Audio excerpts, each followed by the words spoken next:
فاعوذ باللہ من الشیطان الرجیم بسم اللہ الرحمن الرحیم قال اللہ تبارک و تعالی فی کلامہ المجید والفرقان الحمید هو الذی خلق لکم ما فی الارض جمیعا ثم استوى إلى السماء فسواهن سبع سماوات وهو بكل شيء عليم صدق الله العظيم وبلغنا رسوله النبي الكريم الأمين ونحن على ذلك لمن الشاهدين والشاكرين والحمد لله رب العالمین۔ گزشتہ درس میں سورہ بقرہ کی آیت نمبر 27 اور 28 کے حوالے سے آپ کے سامنے گفتگو کی گئی تھی۔ آج سورہ بقرہ کی آیت نمبر 29 سے اس سے آگے کی مزید چند آیات آپ کے سامنے بیان کی جائیں گی۔ اللہ تبارک و تعالی آیت نمبر 29 میں ارشاد فرماتا ہے کہ وَالَّذِي خَلَقَ لَكُم مَا فِي الْأَرْضِ جَمِيعًا، کہ وہ خدا ہے، یعنی اللہ تعالیٰ وہ خدا ہے کہ جس نے تمہارے لیے زمینوں میں جو کچھ ہے وہ سب پیدا کیا۔ اور پھر فرمایا کہ ثُمَّ اسْتَوَىٰ إِلَى السَّمَاءِ، پھر اس نے آسمانوں کی طرف ارادہ فرمایا، یعنی زمینوں کی پیدائش کے بعد آسمانوں کی طرف ارادہ فرمایا۔ فَسَوَّاهُنَّ سَبْعَ سَمَاوَاتٍ، پھر اس نے 7 برابر آسمان بنا دیے۔ وَهُوَ بِكُلِّ شَيْءٍ عَلِيمٌ، اور وہ ہر چیز کو جاننے والا ہے۔ اس آیہ مبارکہ میں اللہ تبارک و تعالیٰ نے اپنی صفات میں سے ایک صفت تخلیق اور صفت خالقیت کا ایک مرتبہ پھر ذکر فرمایا، اور اس کے ساتھ ہی انسانوں پر اپنے جو احسانات تھے ان احسانوں میں سے مزید چند احسان اللہ تبارک و تعالیٰ نے اس آیہ مبارکہ میں گنوائے ہیں۔ یہاں قابل فکر بات یہ ہے کہ اللہ تعالیٰ نے ارشاد فرمایا کہ خلق لکم ما فی الارض جمیعا، جس نے تمہارے لیے زمینوں میں جو کچھ ہے وہ بنایا، جو کچھ زمینوں میں ہے وہ سب اس نے تمہارے لیے بنایا۔ اب اس میں حیوانات بھی شامل ہیں، جمادات بھی شامل ہیں، شجر و حجر بھی شامل ہیں، پتھر بھی شامل ہیں، پہاڑ بھی شامل ہیں، فصلیں، کھیتیاں، سب کچھ اس میں شامل ہیں کہ یہ سب کا سب کس کے لیے بنایا گیا؟ ہمارے لیے، یعنی انسان کے لیے بنایا گیا۔ اب اگر کوئی شخص ان تمام چیزوں کا وہ مخدوم ہے، یعنی یہ تمام چیزیں انسان کی خدمت کے لیے بنائی گئی، یہ تمام چیزیں انسان کی آسانی اور سہولت کے لیے بنائی گئی۔ اب اگر کوئی شخص انہی چیزوں میں سے کہ جو اس کی اپنی خدمت کے لیے بنائی گئی تھی انہی میں سے کسی کو خدا مان لے تو یہ بے وقوفی کہلائے گی یا نہیں؟ کہ ایک چیز کو ہماری خدمت کے لیے بنایا گیا، ایک چیز کو ہماری آسانی کے لیے بنایا گیا، اسے پیدا ہی صرف ہمارے لیے کیا گیا، لیکن ہم اسی کو اٹھا کر اپنے سر پر رکھ کر اس کی عبادت شروع کر دیں۔ جیسا کہ کچھ لوگ سورج کی عبادت کرتے ہیں، آگ کی عبادت کرتے ہیں، بتوں کی عبادت کرتے ہیں، یا اور کسی انسان کی عبادت کرتے ہیں۔ تو یہ تمام چیزیں ایک انسان کی سہولت کے لیے بنائی گئی تھیں، جسے انسان نے اپنی کم عقلی کی وجہ سے اپنا خدا مان لیا، جبکہ جس نے ان تمام چیزوں کو بنایا تھا انسان کے لیے اور انسان کی سہولت کے لیے، بندہ وہاں تک پہنچ ہی نہ سکا، کیونکہ راستے کو ہی اس نے اپنی منزل سمجھ کر راستے میں ہی اس نے پڑاؤ ڈالا۔ پھر اللہ تعالیٰ نے ارشاد فرمایا کہ اس نے زمین میں جو کچھ تھا وہ سب تمہارے لیے بنایا، پھر اس نے آسمان کی طرف ارادہ فرمایا، آسمان، اور پھر 7 آسمان اس نے بنائے۔ اب اس آیت سے یہ سمجھ میں آتا ہے کہ اللہ تبارک و تعالیٰ نے پہلے زمین کو پیدا کیا، اور زمین کے اندر کی جو چیزیں تھیں پہلے ان سب کو پیدا فرمایا، اور پھر بعد میں اس نے آسمانوں کو پیدا فرمایا۔ علماء کرام کے اس حوالے سے مختلف اقوال ہیں۔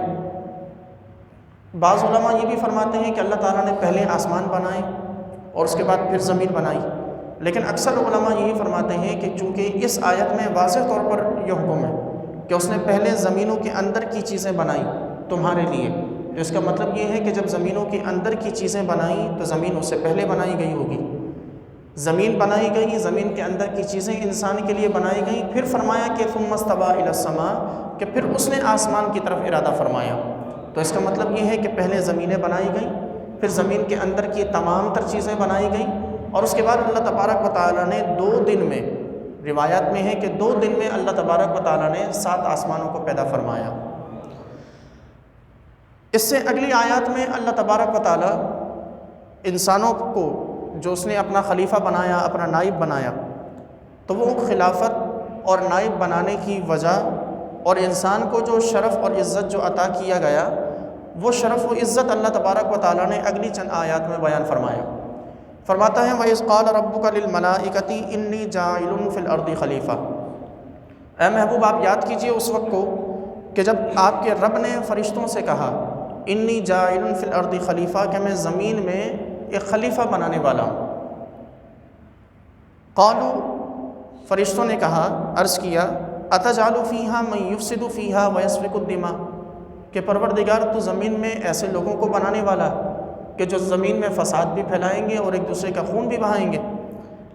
وَنَحْنُ نُسَبِّحُ بِحَمْدِكَ وَنُقَدِّسُ لَكَ، جبکہ ہم صرف اور صرف تیری عبادت کرنے والے ہیں، ہم صرف تیری تسبیح بیان کرتے ہیں اور تیری پاکی بیان کرتے ہیں۔ قال انی اعلم ما لا تعلمون، اللہ تبارک و تعالیٰ نے فرمایا کہ بے شک میں وہ کچھ جانتا ہوں جو تم نہیں جانتے۔ یہاں اس آیت میں اللہ تبارک و تعالیٰ نے سب سے پہلا جو لفظ استعمال کیا گیا قرآن پاک کی اس آیت میں، سب سے پہلا لفظ وَإِذْ، کہ محبوب یاد کیجئے اس وقت کو۔ اب ہم اگر غور کریں تو یاد کرنے کا کس کو کہا جاتا ہے؟ جس کے سامنے کوئی واقعہ پیش ہو۔ ہمارے سامنے اگر کوئی حادثہ پیش ہوگا، بعد میں عرصہ گزرنے کے بعد اگر کوئی ہم سے اس حادثے کے بارے میں پوچھے گا تو وہ یہی سمجھ کر پوچھے گا، اور یہ الفاظ وہ اسی وقت کہے گا کہ جب اسے یقین ہو کہ اس حادثے کے وقت ہم موجود تھے، کہ یاد کرو اس وقت کو کہ جب ایسا ایسا ایسا ہوا تھا۔ تو اس کا مطلب یہ ہے کہ اس کا ماننا ہے کہ ہم اس حادثے کے وقت میں، اس واقعے کے وقت میں وہاں موجود تھے۔ تو نبی کریم علیہ السلام سے اللہ تعالیٰ کا یہ فرمانا کہ وَإِذْ قَالَ رَبُّكَ، کہ محبوب یاد کیجئے اس وقت کو کہ جب آپ کے رب نے فرشتوں سے فرمایا، تو یہ اس بات کا ثبوت ہے کہ نبی کریم علیہ السلام اس وقت بھی پیغمبر اور نبی تھے۔ آپ علیہ السلام اس وقت بھی موجود تھے، اس وقت بھی اللہ تبارک و تعالیٰ کے آپ محبوب تھے، اور اس وقت بھی آپ دنیا کے سب سے پہلے پیغمبر اور سب سے پہلے نبی موجود تھے۔ تو یہ اس بات کا ثبوت ہے کہ حضور اکرم علیہ السلام کو یہ فرمانا کہ وَإِذْ قَالَ، محبوب یاد کیجئے اس وقت کو کہ جب اللہ نے فرمایا۔ پھر آگے ارشاد فرمایا کہ لِلْمَلَائِكَةِ، فرشتوں سے۔ یہ فرشتے کیا چیز ہیں؟ فرشتوں کے بارے میں عموماً ہمارے ہاں بہت سے ایسے فرقے بھی پائے جاتے ہیں کہ جو ملائکہ کا سرے سے انکار کرتے ہیں، کہتے ہیں کہ فرشتے کچھ نہیں۔ یہ یاد رکھیں کہ فرشتوں کا ذکر قرآن پاک میں ہے، احادیث طیبہ میں ہے۔ فرشتوں کا سرے سے ان کے وجود کا انکار کرنا یہ کفر ہے۔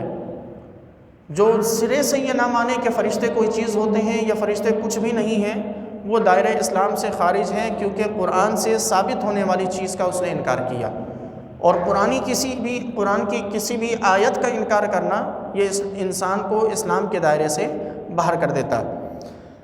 فرشتے اللہ تبارک و تعالیٰ کی ایک ایسی مخلوق ہیں کہ جو ایک جسم لطیف ہیں، ایک ایسا لطیف جسم کہ جسے عام کوئی بھی شخص نہیں دیکھ پاتا، ایک ایسا لطیف جسم جو اللہ تعالیٰ کے نور سے خالص پیدا کیے گئے، ایسا جسم کہ جس کے اجسام تک، جس کو دیکھنے تک کسی عام شخص کی رسائی نہیں ہے۔ علماء کرام فرماتے ہیں کہ ملائکہ کو صرف اللہ کے اولیاء ہی دیکھ سکتے ہیں، انبیاء کے بعد فرشتوں کو صرف اللہ کے اولیاء ہی دیکھ سکتے ہیں، اور اولیاء میں سے بھی مقرب اولیاء دیکھ سکتے ہیں۔ عام اللہ تعالیٰ کا قرب پانے والے فرشتوں کو نہیں دیکھ پاتے۔ ان قرب پانے والوں میں بھی جو سب سے خاص ہوا کرتے ہیں، جو مقربین کہلاتے ہیں، وہ ملائکہ کو اپنے سامنے دیکھتے ہیں اور انہیں فرشتے نظر آتے ہیں۔ ان فرشتوں کی اللہ تبارک و تعالیٰ نے مختلف قسم کے ان کی ذمہ داریاں لگائی گئی۔ مختلف اقسام کے فرشتے ہیں جو مختلف قسم کے کاموں میں ہر وقت مشغول رہتے ہیں۔ ان میں سے کچھ فرشتے ہیں کہ جو اللہ تبارک و تعالیٰ کی آسمان کے جتنے معاملات ہیں، اللہ تبارک و تعالیٰ کے حکم کے مطابق ان معاملات کو چلا رہے ہیں۔ کچھ فرشتے وہ ہیں کہ جو اللہ تعالیٰ کے حکم کے مطابق زمین کے تمام تر معاملات کو چلا رہے ہیں۔ کچھ فرشتے وہ ہیں کہ جو اللہ تعالیٰ کے حکم کے مطابق لوگوں کی حفاظت پر مقرر ہیں۔ کچھ وہ ہیں کہ جنہوں نے عرش کو اٹھا رکھا ہے، کچھ وہ ہیں کہ جنہوں نے جو کرسی کو اٹھائے ہوئے ہیں، کچھ وہ ہیں جو عرش کے ارد گرد طواف کر رہے ہیں، کچھ وہ ہیں کہ جو ہر وقت خانہ کعبہ کے طواف میں مشغول ہیں، کچھ وہ ہیں کہ جو روزہ اطہر کے طواف میں ہر وقت مشغول ہیں۔ تو یہ اللہ تبارک و تعالیٰ کی جانب سے یہ جو ملائکہ کی ایک بہت بڑی جماعت اللہ تعالیٰ کی جانب سے مقرر کی گئی اور بنائی گئی۔ تو یہ اللہ تعالیٰ کے حکم کے مطابق ہر وقت کسی نہ کسی کام میں مشغول، ہر وقت کسی نہ کسی کام میں۔ انہیں نہ تو غذا چاہیے، نہ کچھ انہیں بھوک لگتی ہے، نہ انہیں کھانا پینا چاہیے، انہیں کسی قسم کی حاجت نہیں۔ ان کی غذا رب کائنات کا ذکر ہے، ان کی غذا اللہ تبارک و تعالیٰ کی تسبیح ہے۔ یہ اللہ تبارک و تعالیٰ کی تسبیح بیان کرتے رہتے ہیں، رب کائنات کی تسبیح کرتے رہتے ہیں، اور اللہ تبارک و تعالیٰ ان تمام چیزوں سے انہیں محفوظ رکھتا ہے۔ اس سے اگلی جو الفاظ ہیں، اس سے آگے کے جو الفاظ ہیں جن میں اللہ تعالیٰ نے فرمایا کہ انی جاعل فی الارض خلیفہ، کہ میں زمین میں اپنا خلیفہ بنانے والا ہوں، جس کے جواب میں فرشتوں نے کہا کہ اتجعل من یفسد فیہا ویسفک الدماء، کہ پروردگار تو ان کو پیدا کر رہا ہے، تو انہیں اپنا خلیفہ بنا رہا ہے کہ جو زمین میں فساد پھیلائیں گے یا زمین میں ایک دوسرے کا خون بہائیں گے۔ اب یہاں معاملہ یہ ہے کہ فرشتوں میں اللہ تبارک و تعالیٰ نے محض انہیں اپنی عبادت کے لیے پیدا کیا، ان میں کسی قسم کا کوئی شر نہیں ہے، وہ سراسر خیر ہے۔ تو ایک وہ ذات کے جس میں سراسر خیر ہو، اور اس کے مقابلے میں وہ انسان کے جس میں قوت شہوانیت بھی ہو، جس میں قوت غضبیت بھی ہو، یعنی غصہ، جلال، اور اس کے ساتھ ساتھ اس میں قوت عقلیت بھی ہو۔ انسان میں یہ تین طرح کی قوتیں، قوت شہوانیت یعنی نفسانی قوت اور نفسانی خواہش غضبیت یعنی غصہ اور جلال، اور قوت عقلیت یعنی عقل کا استعمال، یہ تین چیزیں انسان میں ہیں۔ اور پہلی جو دو چیزیں ہیں، خواہش شہوانیت یا قوت شہوانیت اور قوت غضبیت، یہ جو دو قوتیں ہیں یہ شر کی قوتیں، یہ انسان کو شر میں ڈال دیتی ہیں۔ نفسانی خواہشات انسان کو شر میں مبتلا کر دیتی، غصے کی کیفیت انسان کو شر میں مبتلا کر دیتی۔ صرف ایک قوت عقلیت ایسی ہے کہ جو خیر کی ہے، اور ان کے مقابلے میں ملائکہ میں صرف قوت عقلیت پائی جاتی، صرف ان میں عقل ہے، نہ شہوانیت ہے، نہ ان میں غضبیت ہے، نہ غصہ ہے، نہ نفسانی خواہشات، ان میں صرف عقل ہے۔ تو اب اگر ہم دیکھیں تو ایک طرف ملائکہ میں جن میں سراسر خیر، اور دوسری طرف انسان کے جس کی تین قوتوں میں سے دو قوتیں شر پر مبنی اور ایک قوت خیر کی، تو ان دونوں میں سے فضیلت والا کون ہونا چاہیے تھا؟ فرشتوں کو فضیلت والا ہونا چاہیے تھا کہ جن میں سراسر خیر ہے، شر کا کوئی پہلو ہی نہیں۔ انسان میں تو تین قوتوں میں سے دو قوتیں شر کی نکلی، ایک قوت نکلی خیر کی، تو انسان کو ملائکہ کے نیچے ہونا چاہیے تھا، اور اللہ تعالیٰ کو اپنا خلیفہ ملائکہ میں سے بنانا چاہیے تھا۔ ایک یہ وہم پیدا ہوتا کہ اللہ تعالیٰ کا خلیفہ فرشتوں میں سے کوئی ہونا چاہیے تھا، فرشتوں کو رب اپنا خلیفہ بناتا کہ جن میں محض خیر ہے، شر کا کوئی پہلو نہیں۔ تو یہاں جو علماء کرام اور مفسرین کرام نے اس تقابل کو جو ختم فرمایا، وہ اس صورت میں ختم فرمایا کہ انسان کی جو دو قوتیں شر کی قوتیں ہیں، یعنی ایک قوت شہوانیت اور دوسری قوت غضبیت، یہ جو دو شر کی قوتیں ہیں، اگر انسان قوت شہوانیت کو کنٹرول میں رکھے، قابو میں رکھے قوت شہوانیت کو، تو وہ انسان اس طور پر اللہ تبارک و تعالیٰ کے مقربین میں شامل ہو جاتا ہے۔ اسی طرح انسان قوت غضبیت کو کنٹرول میں رکھے، اپنے غصے کو، اپنے جلال کو اپنے قابو میں رکھے، تو وہ شجاع اور بہادر کہلاتا ہے۔ اور جب ان دونوں چیزوں کو، ان دونوں قوتوں کو جب اپنے قابو میں رکھا جائے، تو پھر انسان ملائکہ سے زیادہ افضل ہو جاتا ہے، کیونکہ ملائکہ میں ایک قوت خیر کی تھی، انسان نے عقل استعمال کرتے ہوئے اپنی باقی دو شر والی قوتوں کو بھی خیر بنا دیا، تو اس کی ٹوٹل تینوں قوتیں جو اللہ تعالیٰ نے اس کے اندر رکھی، وہ ٹوٹل تینوں کی تینوں خیر کی بنی، اور یوں وہ ملائکہ سے زیادہ افضل ہوا۔ تو اس لیے ملائکہ کے بجائے اللہ تبارک و تعالیٰ نے انسان کو اپنا خلیفہ مقرر فرمایا۔ اب یہاں سوال یہ پیدا ہوتا ہے کہ ملائکہ کو یہ بات کس نے بتائی کہ انسان زمین میں آ کر فساد پھیلائے گا؟ انہیں کیسے پتہ کہ زمین میں انسان نے آ کے فساد پھیلانا ہے یا خون ریزی کرنی؟ تو ملائکہ کی چونکہ رسائی لوح محفوظ تک تھی، ملائکہ کی رسائی اور ان کی نظر لوح محفوظ تک ہے، تو انہیں جن چیزوں کو دیکھنے کی اجازت دی گئی، جن چیزوں کو ان کے سامنے واضح کیا گیا، وہ انسانوں کا صرف شر تھا۔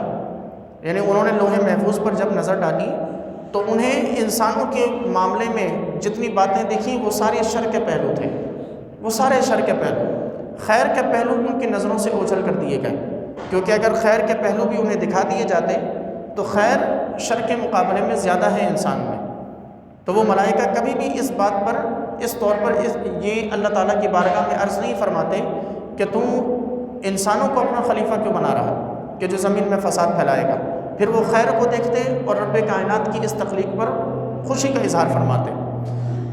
یہاں اس آیت پر ایک اعتراض یہ بھی وارد ہوتا ہے کہ اس آیت میں اللہ تبارک و تعالیٰ، یہ ہم پر لبرلز کی طرف سے اور سیکولرزم کی طرف سے یہ قرآن پاک پر یہ ایک اعتراض ہے کہ اللہ تبارک و تعالیٰ اس آیت میں فرشتوں سے فرما رہا ہے کہ میں زمین میں اپنا خلیفہ بنانے والا ہوں، تو یہ گویا کہ رب خدا ہو کر فرشتوں سے مشورہ کر رہا ہے، یہ مشورہ کرنا ہوا کہ میں زمین میں اپنا خلیفہ بنانے والا ہوں۔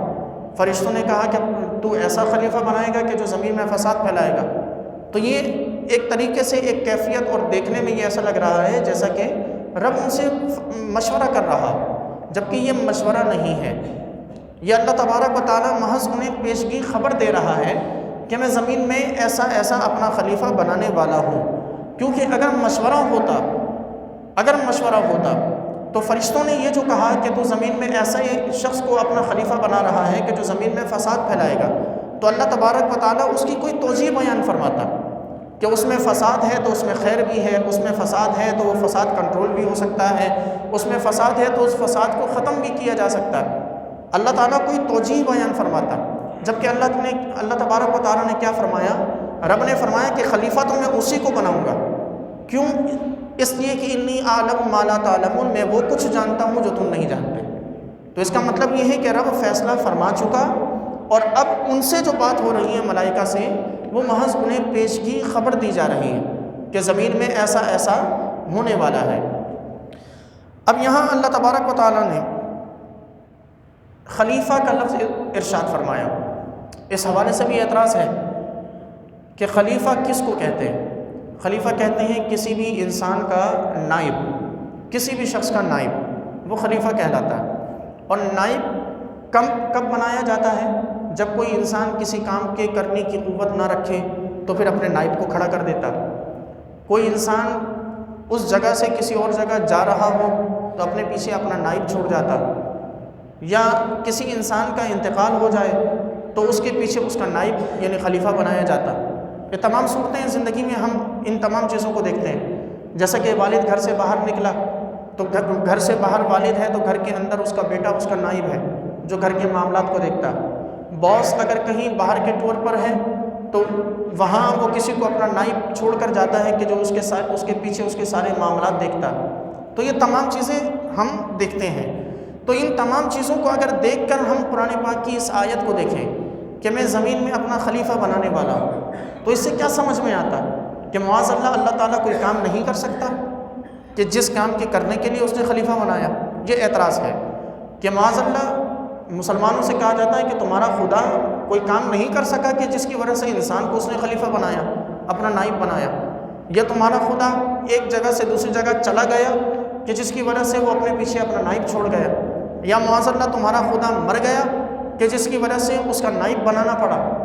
تو یہ تمام چیزیں، ان تمام معنی کو لے کر مسلمانوں پر اور قرآن پاک کی اس آیت پر ایک بہت بڑا اعتراض ہے نائب کے حوالے سے۔ لیکن یہ یاد رکھیں کہ خلیفہ صرف وہ نہیں ہوتا کہ جو کسی کی غیر موجودگی میں کام کرے۔ خلیفہ وہ نہیں ہوتا کہ جو کسی کی غیر موجودگی میں کام کرے۔ خلیفہ وہ شخص بھی ہوتا ہے کہ جو کسی کی موجودگی میں اس کے عطا کیے گئے اختیار کے مطابق فیصلے کرے اور کام کرے۔ یہ بھی ہماری زندگیوں سے ثابت ہے۔ ہم اپنے ملک میں ہی دیکھتے ہیں، صدر ہے تو نائب صدر ہے، وزیر ہے تو نائب وزیر ہے، مشیر ہے تو نائب مشیر ہے، جو بھی عہدہ ہے اس کا ایک نائب ہے۔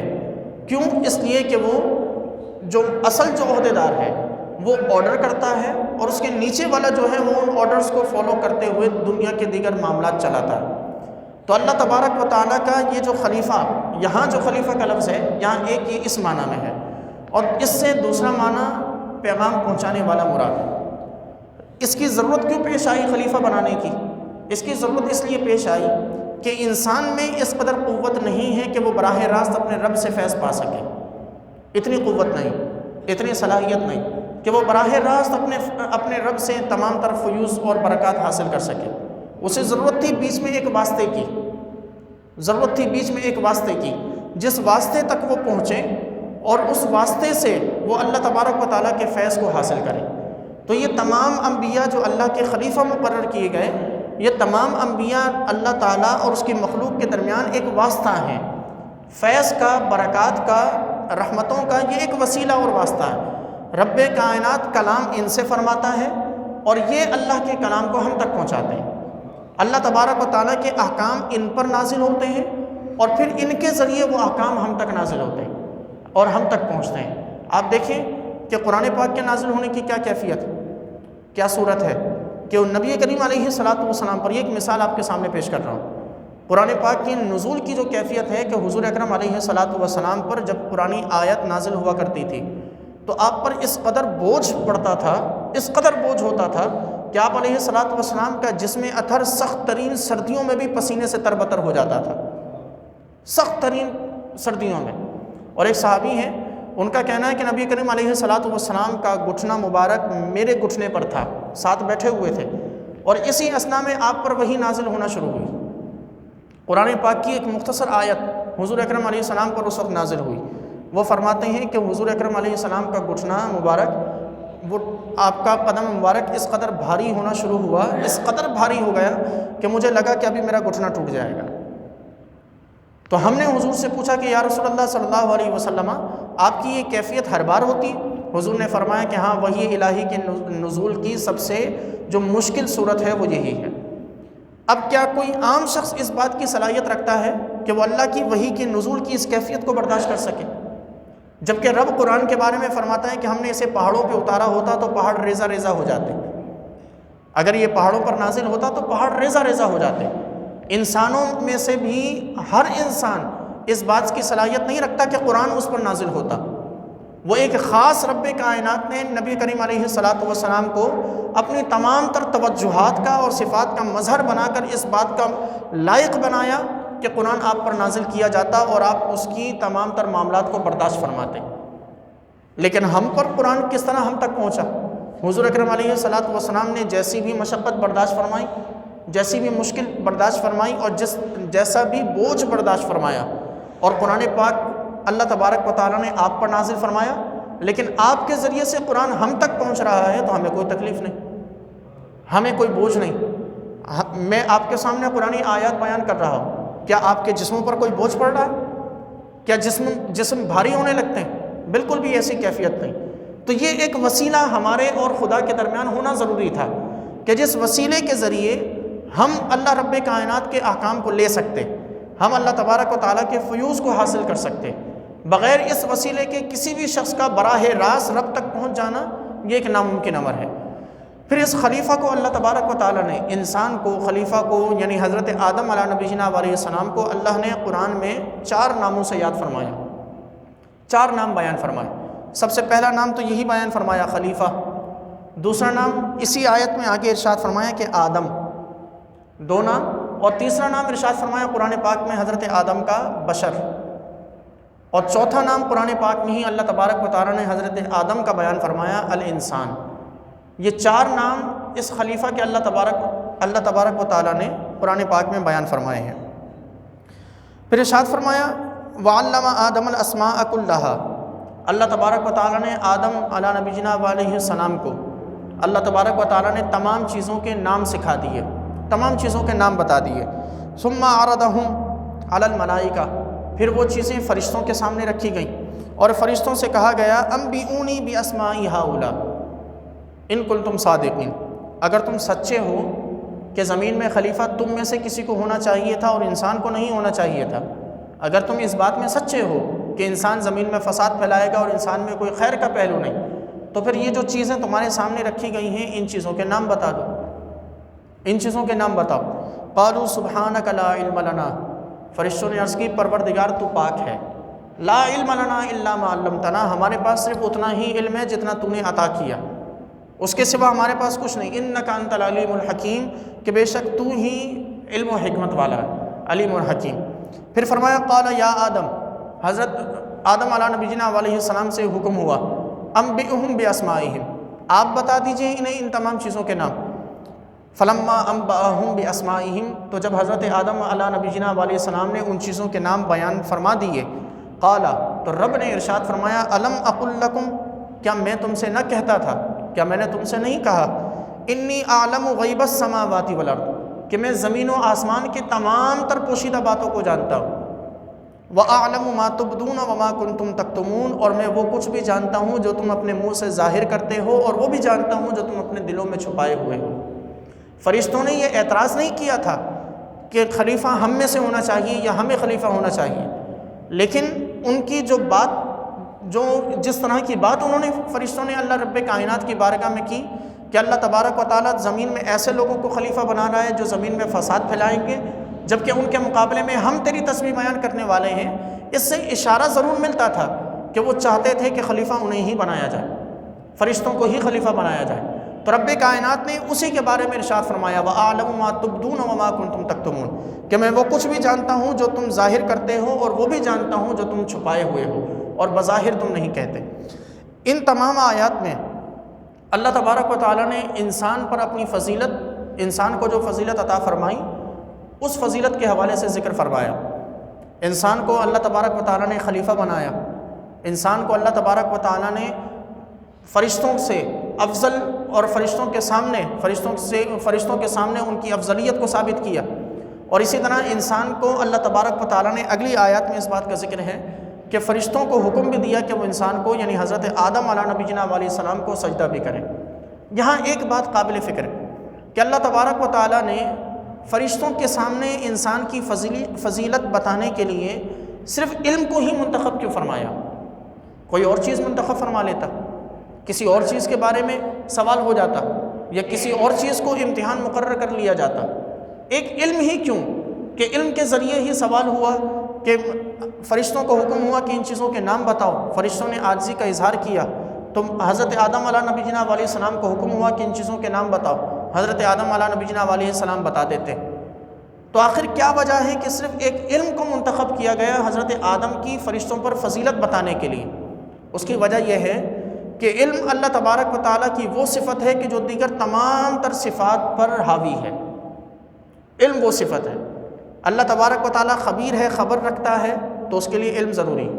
اللہ تبارک و تعالیٰ قادر ہے، قدرت رکھتا ہے، تو اس کے لیے علم ضروری۔